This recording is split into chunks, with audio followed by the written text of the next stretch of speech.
What is going on, Buckeye Nation? This is another episode of Walk Buckeye Talks.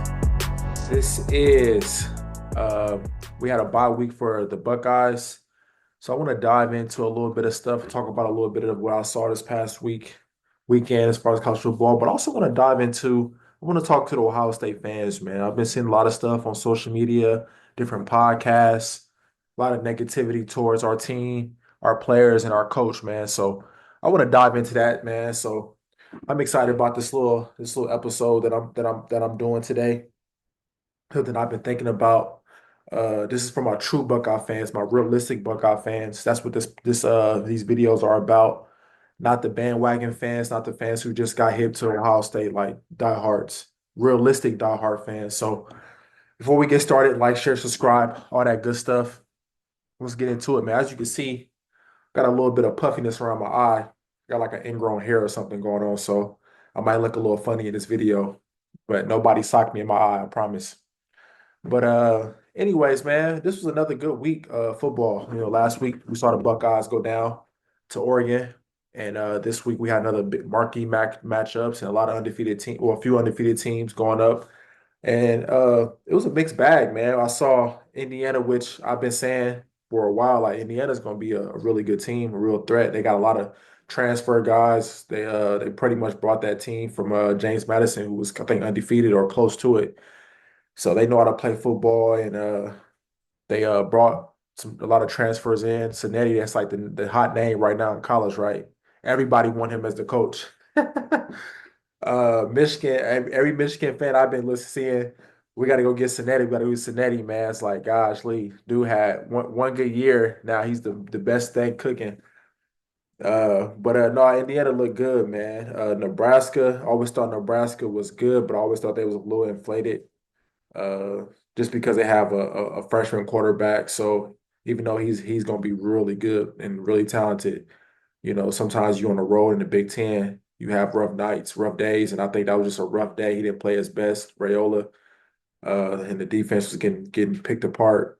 And Indiana, they put on a show, man. So definitely impressive. They've been like a lot of big buzz over the weekend. Coach Cincinnati and the Hoosiers, they got a couple. They got a game against Washington. They play the Wolverines, and they got us. So we'll see how they finish the season, man. But definitely a playoff contender team. And that's the exciting thing about this 12-team playoff, in my opinion. Like, you got teams like that who've been playing good ball, and they have a chance to really get in there, instead of like the same four teams over and over again. So I definitely respect them, man. So hopefully we can get more Big Ten teams in there, honestly. Um, then I got a chance to look at the Alabama Tennessee game. It wasn't that good to me, but they Alabama, Tennessee, SEC, they it's different down there. I guess what they say. It means more, but that was a terrible game to me. Defense was okay, but it was more terrible quarterback play. Like Milroe went from Heisman candidate, first round pick to like not good at all. So Milroe didn't play that good. I can't even. I'm not even going to attempt to say the kid name from Tennessee, but he's young, so you definitely see the potential. He's going to be good, but he didn't play the best. But it was an ugly game that Tennessee pulled out. So Bama has two losses, and I think Kalen DeBoer. I think he's an excellent coach, but I think he's in a lose-lose no matter what because you're following the greatest coach of all time. And no matter what you do, you're never going to live up to that standard, man. And I'll get back to that point later on in the show. And then obviously there's other good games like BYU escaped. They were down. Iowa State escaped. They were down. So those are two undefeated teams, and the Big 12 is hot. Kansas State got another victory. I think they got one loss to BYU. So the Big 12 got some solid teams, man. Some very solid teams that any given day they match up against the right team in the playoffs. They might win, man. Like those are two teams that it's like we got so many spots that we can fill. We got four at large, and then the rest is going to be a lot of good teams in there. So that's super exciting. Army and Navy got it in. Clemson looks really good. So it's a lot of good teams playing a lot of good football. And then obviously the nightcap, Georgia, Texas, which I picked Georgia because I couldn't see Kirby going down two games in the regular season. even though they've been close against Kentucky and they end up losing to Bama. But I thought they would come out a little better. And I thought Texas is a really good team, but I also thought they were a little inflated due to the fact that they got a lot of praise from that Michigan win on the road, which Michigan is awful. Like Michigan is terrible. I think just how they looked and how they did it. But I mean, you're talking about a team who can't even score. I mean, they just scored 7 points. So they got a little bump for that, and I think that's what they were living off. But I know, I'm an eye test guy, and Michigan. I mean, Texas defense is elite, man. They're fast, they're aggressive, they're big, they're physical. They definitely kept them in the game because their backs was against the wall all game due to the fact they just couldn't get nothing on offense, and they gave up some short fields due to a couple of turnovers by Quinn Ewers. But I thought their defense is elite. They picked off Georgia 3 times. Georgia offense looked terrible too. It's just they were given short fields due to their defense looked amazing, but their offense still did look good. I mean, the bet guy threw 3 picks. Like if Texas had a better first half, they probably beat Georgia. Like if they play in the SEC championship, I probably would pick Texas to be honest with you. Because I thought Texas started to see something, and that Georgia offense is not good. Beck, for him to be a potential first round pick, maybe top 10, he hasn't looked good all season. He looks like rattled, like he's like, I don't know. But Georgia ended up pulling away. Of course, you were impressed by Georgia defense, man. They were everywhere. They definitely put on a show against Texas. And like I said, Texas, I thought Texas looked darn good too on defense. It's just their offense didn't give them any help. And Georgia was blessed with some short fields due to, the defense making plays for Georgia. So, but a good competitive game. Like I said, just from watching most of college football, I think the top 4 teams definitely is uh not in any particular order, but the 4 teams that I can say overall is like it looks like they're the best teams is Oregon, Ohio State, Georgia, Texas, then you have definitely it's like maybe a small gap. Then you got, of course, the Penn States, the Indianas, the BYUs, LSU, Miami. I think they are all legit teams that can beat anybody on any given day. But I feel like if those 4 teams play their best game, I feel like they definitely have a chance to win it all. But uh, that's my view of this past week. Heading to another week, and we'll touch on that later this week. Ohio State at versus Nebraska. But man, let's dive into it, man. This is what I've been going over this type of topic in my head for a long time, ever since the end of that Georgia game. And I just been kind of tired and disgusted with Ohio State fans, man. Like I understand you can be upset. I understand that we want to win every game. I understand that. Like I understand that you feel like Ryan Day needs to start beating top teams, like top 5 teams. Uh, but I had to, go back and remember when really started knowing about football and understanding football, and that was a Tressel era. And I can't speak for the John Cooper era. I was too young for that, but I remember vividly about the Tressel era. That's when I started playing football. So I started to understand football and really watch it. And Tressel is a living legend, no doubt about it. So this is not a knock to none of the coaches that I'm about to talk about or the records, but I just want to put stuff in perspective for Ohio State fans. Tressel is an icon for Ohio State football. He's up there with Woody Hayes, but I also think some of his wins and the way he ended his career doesn't get talked about enough. I will highlight that 2006 1 versus 2 matchup. That's probably one of the biggest games in Ohio State history that we prevailed against Michigan. I remember watching that game and just loving the feeling after that game. 1 versus 2, we beat Michigan, and I think that's what we hold in some regard about because he beat Michigan. Uh, but if you take a look and you dive deep and be realistic about his Michigan wins, uh, I got some stuff written down here. Let me see. In 2006, Michigan was ranked. Uh, and then in 2000, uh, and his third year, they lost to Michigan. They were ranked number 5. Uh, Let me see what else that I have wrote down. So '06 is for sure.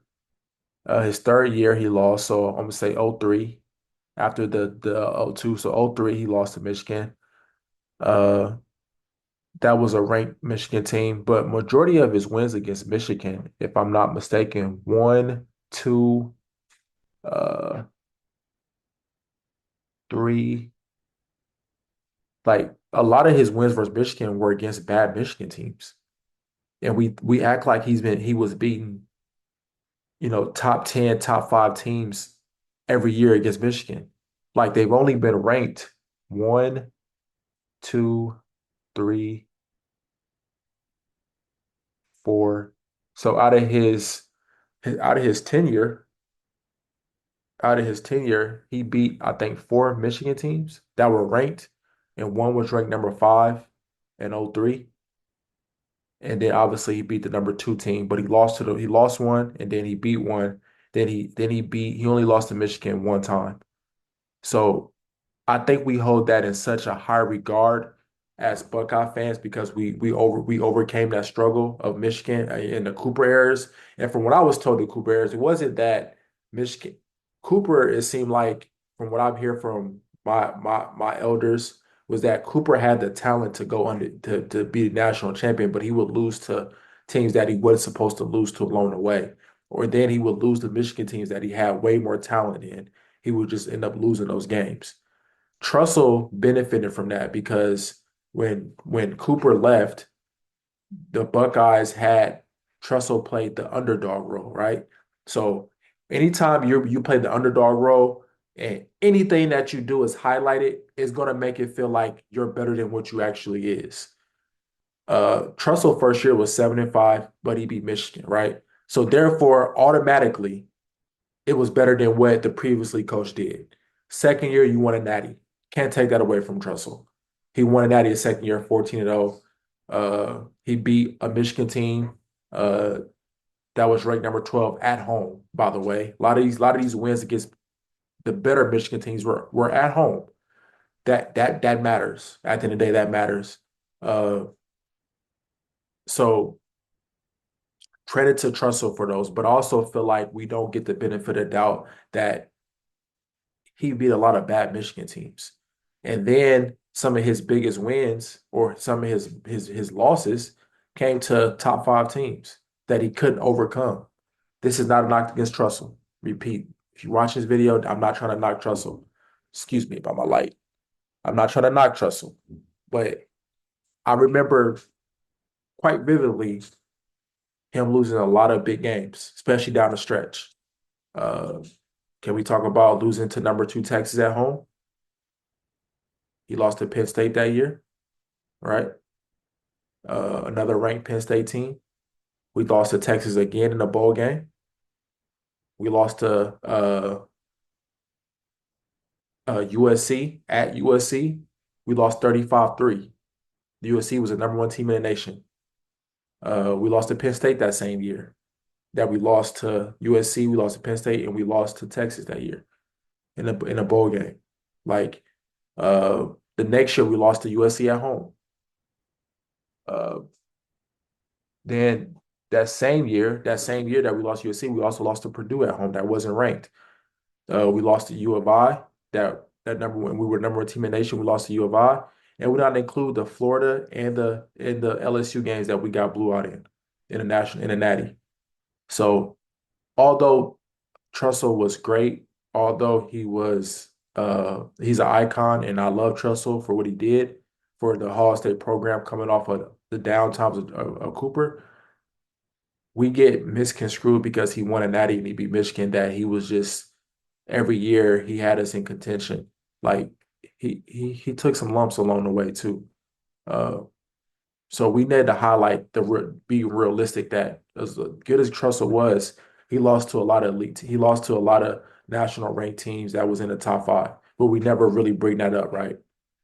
Now moving on, my man, Urban Meyer, 83-9, 2012 to 2018. Once again, I'm gonna be realistic about this, and I'm gonna repeat this. after Trussell left due to the whole sanctions and the whole tattoo gate, whatever, which was BS. We all know that. The next year, Ohio State went 6-6. We had interim coach in Luke Fickell. We looked like the program was maybe on that borderline of going downhill for a few years. And so we were up in here. We lost to Michigan that year. We had a bowl game against Florida. We looked terrible in. I remember watching that game like, man, this has got to give. And credit to Luke Fickell. He did as best he could. Uh, but here comes the savior, right? Urban Meyer. So once again, you have the luxury of playing the underdog, the we shall overcome, the hopeless. Here come the savior coach to save Ohio State football. And credit to Urban Meyer, he did, man. He was an elite coach. He brought this team to elite national status, elite recruiting. So I will give Urban the credit that he's credited once again. Another living icon, living legend. He's up there with Trussell and Woody Hayes, but he had the luxury of playing the savior. So anything that he did was going to look like we should overcome. We're going to do it. He's the one, he's the guy, right? So his first year, 12-0, beat Michigan. That right there was Ohio State's back. Then the next year he went 12-2, right? He uh he beat two ranked teams that year. He beat uh Wisconsin, that was 23, and Northwestern, that was 16. Then he beat on the road an unranked Michigan team, 42-41 overtime. So it was I remember that game. It was a good battle. Thomas Powell got an interception. But we ended up losing to Michigan State in the Big Ten championship game, which I was heartbroken. And Michigan State was number 10. We lost to Clemson. That was number 12 in the bowl game. So his second year, he was 12-2. The next year was the year that we won Natty, his third year, which was a Cinderella season. Uh, you know, the reason why I say Cinderella because he never accomplished that again. So it's a Cinderella, right? Like I think he only went to the playoffs one more time after that, if I'm not mistaken. So it's a Cinderella. It was something that was just lightning struck. We got better, stuff happens, and boom, we went all the way. It's 14-1, won a natty. He beat an unranked Michigan team at home. He lost to Vatech, unranked Virginia Tech team at home. We got blew out. He beat the number 7 Michigan State team. Beat number 11 Wisconsin team, and then he beat Alabama and Oregon. So that was a Cinderella season.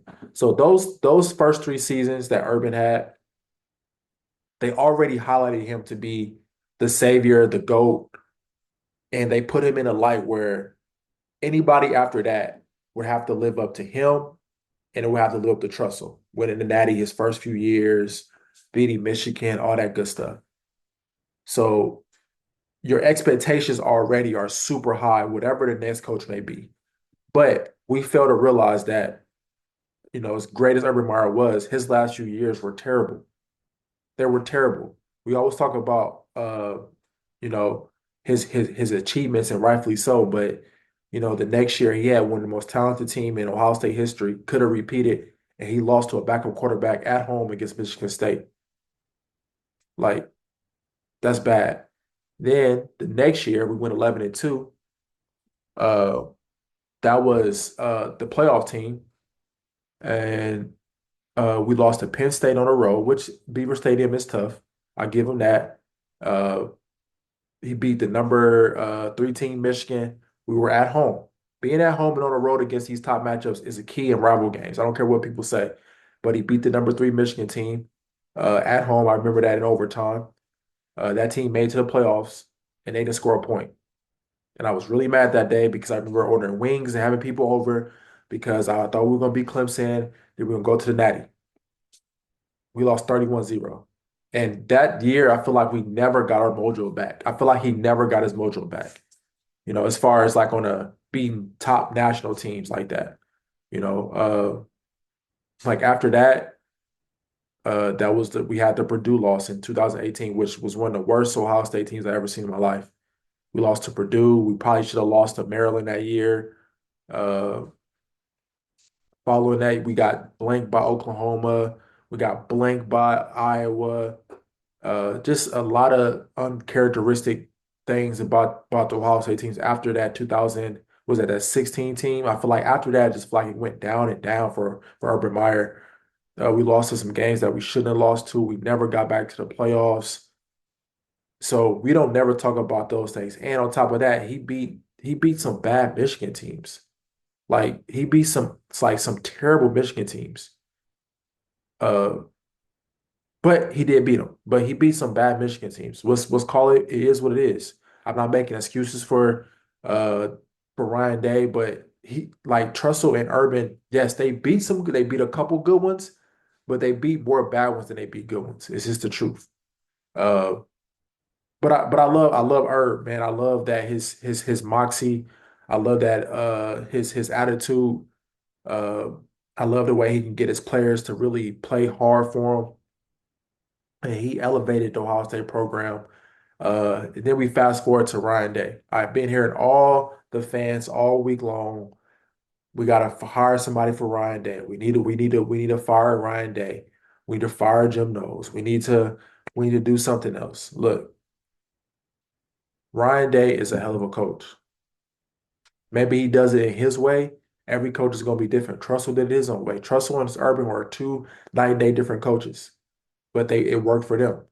You know, uh, Ryan Day, I keep seeing his record 2-7, 2-7 against top five teams. Well, first of all, to play top five teams in this era, you have to go to the playoffs. Something that Urban only did twice. Ryan Day so far has done it three times. And he went to a national championship game also against a very good Bama. I think somebody pointed out these stats. I think every loss was three Michigans, which I think those are separate, especially with all the intel that we have now. But I'll say that. But three of them was against Michigan. And two of those losses were at home in one eventual national championship team. So think about that for a second. Reverse it. What if Trussell had to go on a road 1-2 matchup and go to Ann Arbor? What if Urban that when he beat the number three Michigan team, he had to go to Ann Arbor?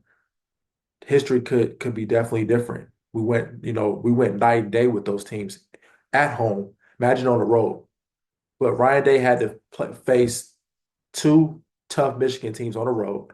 He lost to Dabo on a couple iffy calls, right? It just didn't go your way. Sometimes it goes your way, sometimes you don't. Sometimes it just that's how the football rolls.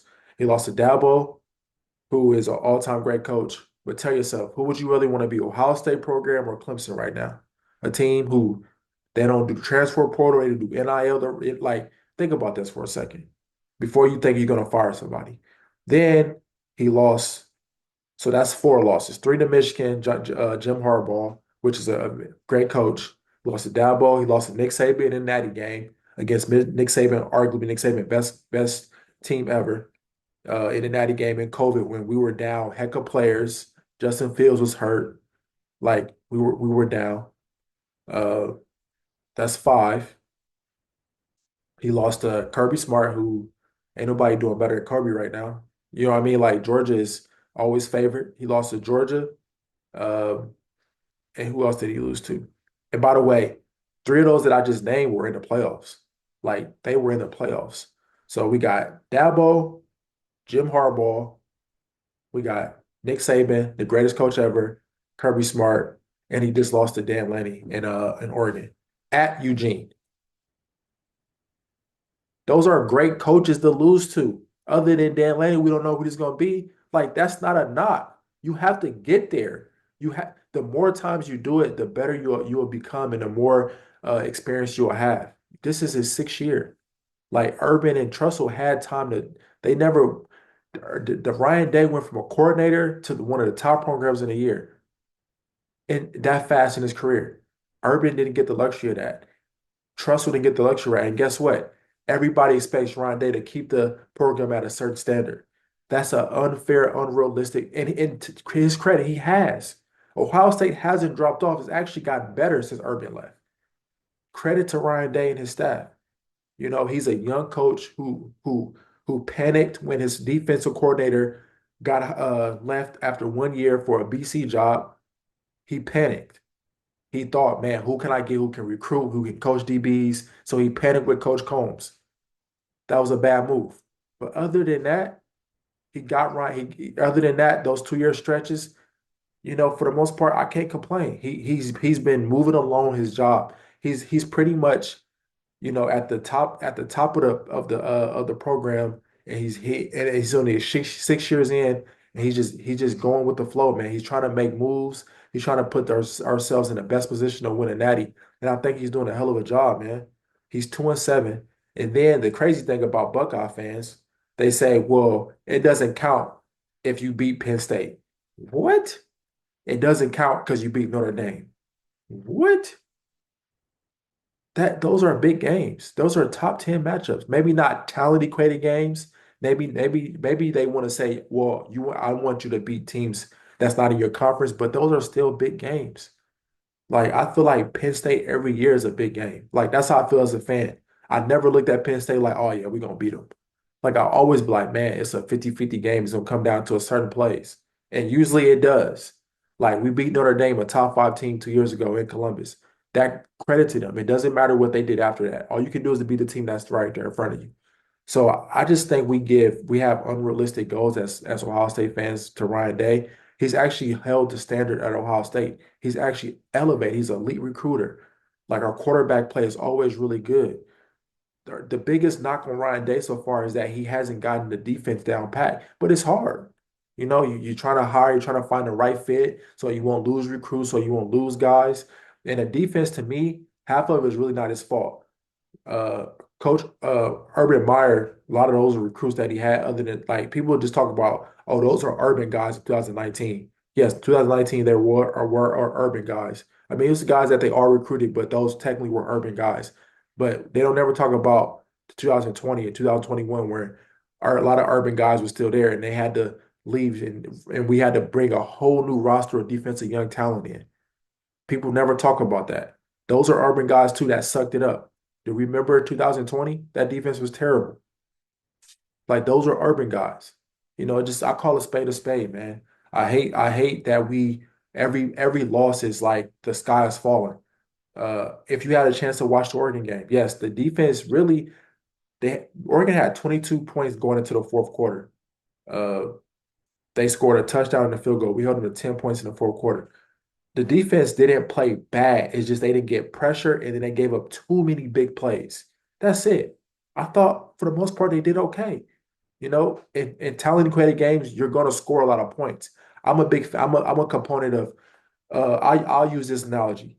Golden State when they got Steph and when they had Steph and Clay and they were younger and they were doing their thing, are you really going to sit there as a defensive coach or a basketball coach and say, "Hey, we're going to try to hold them under 105 every night"? No, you're not going to hold certain teams like you're not going to hold elite teams under, we'll say, 35 points. But if you can get key stops, and we failed to do that, we failed to get key stops in key moments. And if our defense can shore that up, be a little bit more opportunistic, and get some pressure on the quarterback, I think our defense is fine. I think our defense will be fine. I really do, man. But it was just like the sky is falling. Fire this, fire that. Firing somebody is not always the answer. It's not always the answer. I don't care how it may seem. Ryan Day, for the most part, I'm like I said, I'm a fan, as you can see. I think he's doing a hell of a job. Do he is it okay for fans to want more and say, hey man, eventually you got to get over that hump? Yeah, I'm with you.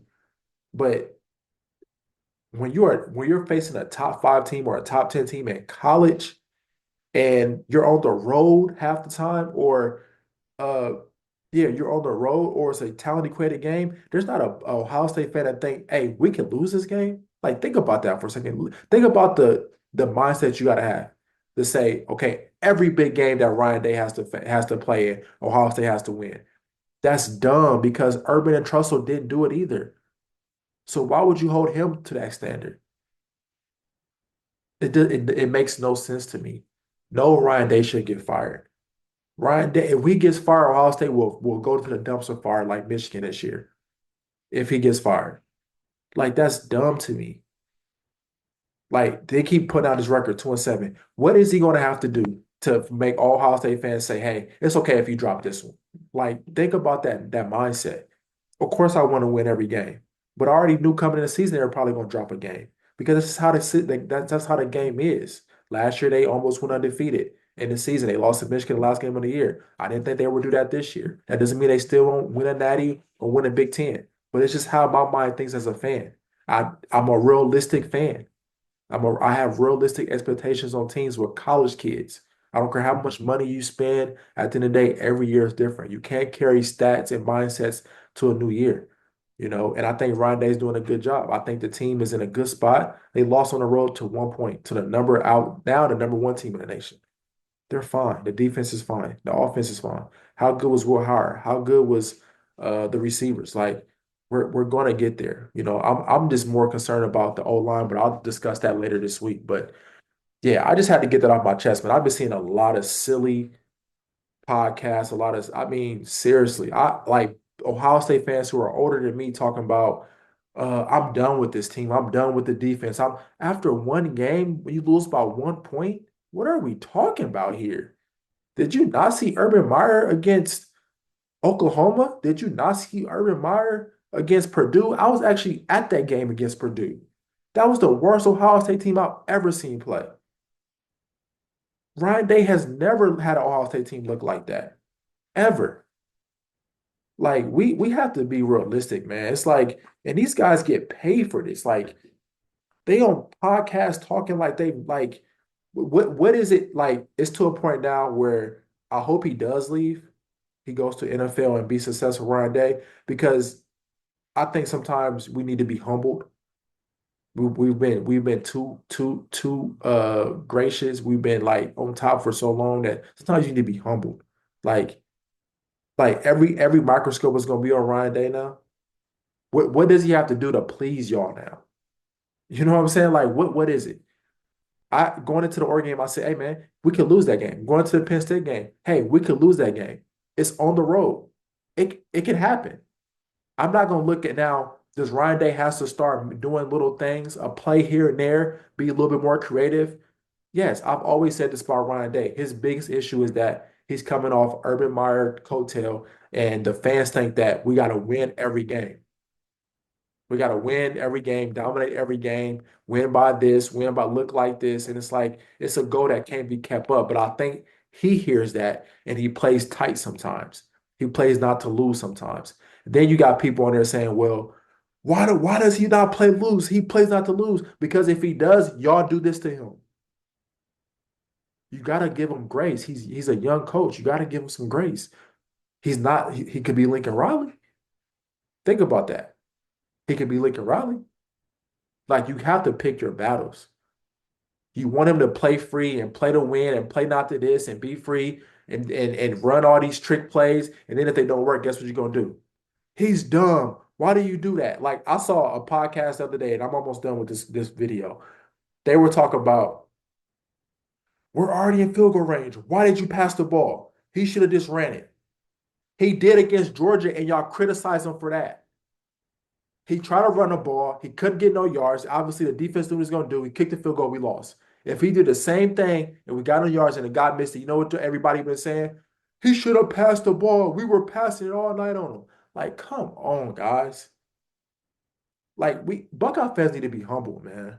Like, I want Ryan Day to win one for Ohio State, and I hope he dips, man. I really hope that. Like, I want that for him. I want him to win a natty, win a Big Ten title, shut all these fans up, and dip so we can go to dumpster. Because it makes no sense. Like he's in a lose-lose no matter what he does.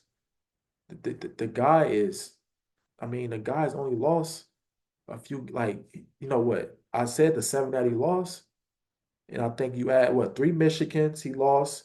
He lost to Oregon twice.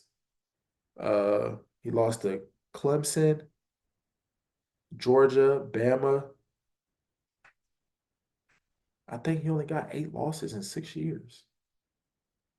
Like that's crazy, man.